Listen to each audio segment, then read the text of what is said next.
Welcome to Ayurmega health world. ఈ వీడియోలో మనం రక్తమోక్షణంలో జలుగ అవచరణం గురించి తెలుసుకుందాం. ఈ చికిత్సలో మనం నిర్విష జలగని ఉపయోగిస్తాము. ముందుగా జలగని పసుపు నీళ్ళల్లో వేసి శుద్ధి చేసిన తర్వాత రోగి కారణాన్ని బట్టి ఎక్కడైతే చెడు రక్తం తీసేయాలి అనుకుంటామో ఆ ప్రదేశంలో ఈ జలగని ప్రయోగిస్తాము. ముందుగా ఆ ప్రదేశాన్ని శుభ్రం చేసుకొని జలగని ఈ వీడియోలో చూపించిన విధంగా పెట్టాలి.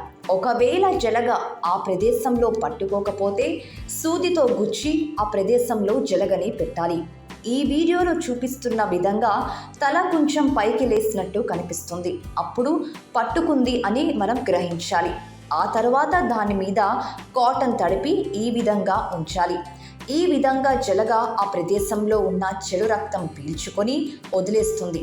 ఒకవేళ వదలకపోతే పసుపు దాని నోటి దగ్గర పెడితే వదిలేస్తుంది.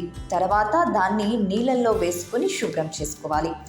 ఈ చికిత్స అనేది ఎవరైతే వెరికోస్ వెయిన్స్, అల్సర్స్, యాక్నీ, బట్టతల సమస్యతో బాధపడుతున్నవారు, infected injuries, arthritis, infertility, inflammatory డిజార్డర్స్తో బాధపడుతున్న వారికి ఇది ఎంతగానో ఉపయోగపడుతుంది. ఈ ఆయుర్వేద చికిత్స వల్ల శరీరంలో ఉన్న చెడు రక్తం పోయి రక్తం శుద్ధి అవుతుంది.